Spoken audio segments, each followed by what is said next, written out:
You guys know your love languages, right? You know, words of affirmation, physical touch, acts of service, gifts. Yep. The thing is, it's strange when you say that everyone has a love language, because you have to be fluent in all of them to be a good partner. And you kind of have to picture it to see what I mean.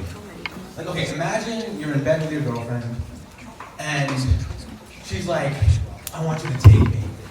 Or however she says it. And then you're like, I believe in you. And you're doing great. Recently, I was trying to fulfill my language requirement. So like, I go to the registrar's office, and the guy there, he says, you know, hey, what language do you want to demonstrate proficiency in? And I was like, physical touch. And he was like, I'm so sorry, but we no longer accept that for credit ever since Larry Summers retired.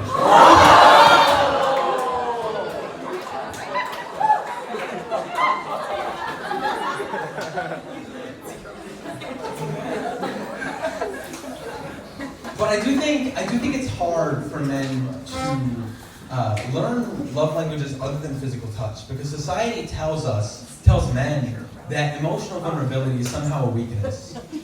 But society also tells men that the strong among us protect and provide for the people we love, and that includes providing emotionally. And to provide emotionally, you have to be emotionally vulnerable. So we're told that emotional vulnerability is weakness and that it's strength. And so we're pulled in both directions. We feel like we're being ripped apart at the seams as we try and contemplate our conception of our own masculinity, and we're confused and we don't know what to do. And then we watch the Fast and Furious movies. And Vin Diesel is like, hey, you could be emotionally vulnerable and go to your kids' Little League games. Or you could drive a supercharged V8 Dodge Challenger off the side of a hydroelectric dam, narrowly escaping the explosion of two 18-wheeler fuel trucks smashing into each other behind you. You know, for your family. That's only minor paraphrasing from that movie. That is actually a scene in Fast and Furious 10. And yes, 10, and that's the thing. All of the actors in the Fast and Furious franchise, they are so afraid of appearing vulnerable and weak that they all have clauses in their contracts that say that they cannot lose a fight on screen. That is why we are on Fast and Furious 11. This series will never die.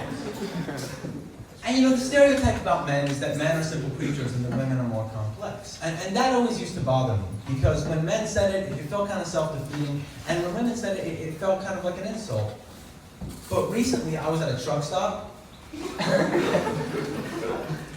Yeah, and I went into the bathroom to take a leak, and on the porcelain of the urinal, as there often is at truck stops, they had painted a little picture of a fly, right at the spot that would cause the least splashback, so that men will aim at the fly and like waterboard it with their stream. And I thought, men are absolutely simple creatures. And I nailed that fly.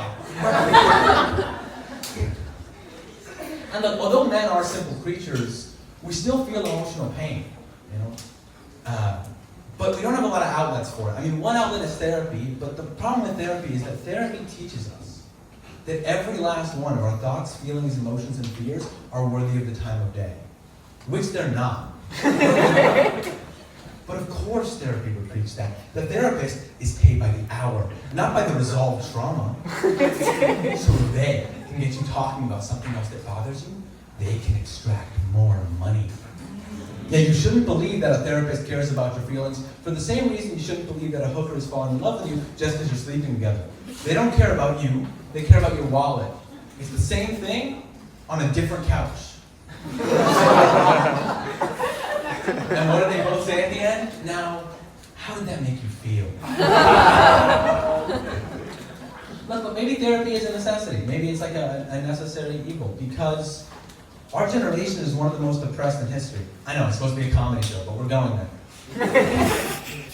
Our generation is one of the most depressed ever, and depression was never this prevalent, or at least never this visible. And I get a window into how the past was because my grandmother tells me stories. about what things were like when she was our age. You know, my grandmother is 88 years old. She was born in 1938, so before World War II even started. And back then, gender roles were much more entrenched than they are today. My grandmother, she went to college at 16 and got a mathematics degree, and then went job hunting, and every job that utilized her degree was listed under help wanted male. But my grandma is a stubborn New York Jew from Brooklyn. Let me teach you some Brooklyn Sign Language. Do you know what this means in Brooklyn? Genuinely, do you know what this means in Brooklyn? Good morning. Hello. My grandma didn't care about gender roles. She would call the help wanted male ads anyways. And eventually she landed a job at the Columbia University Research Laboratories. Calculating missile trackers. Yeah, because this was the height of the Cold War. So her job was to make the algorithm that would differentiate between dummy warheads and real atomic warheads. So the American military could shoot down the right ones. My grandma was an American hero. Woo! Let's give applaud for the American hero.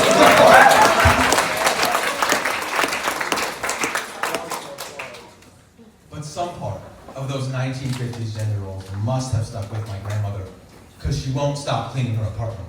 Oh my God, she's such a neat freak that it's actually saved her life twice. Once from a heart attack, a second time from a stroke. First time, death comes knocking on my grandmother's door. My grandma opens the door, and there's death staring her in the face. Stone cold, black cloak, bony hand wrapped around the handle of a shimmering scythe. And just as death is about to step into my grandmother's apartment and take her life, she's like, whoa, whoa, whoa, take off your shoes. And death was like, oh, this bitch, I can't, no, not on Monday, no. 6 months later, death comes knocking again. My grandma opens the door. There's death, black cloak, bony hand, scythe. Death is about to step into her apartment and take her life. And my grandma says, whoa, whoa, whoa, but this time, death is prepared. Death gets mad. Death says, no, I don't care how entrenched 1950s gender dynamics are into cleaning your apartment hallway, lady. I'm not taking off my shoes, I'm dead. And my grandma says, that's fine, that's fine. Just put on these little plastic booties.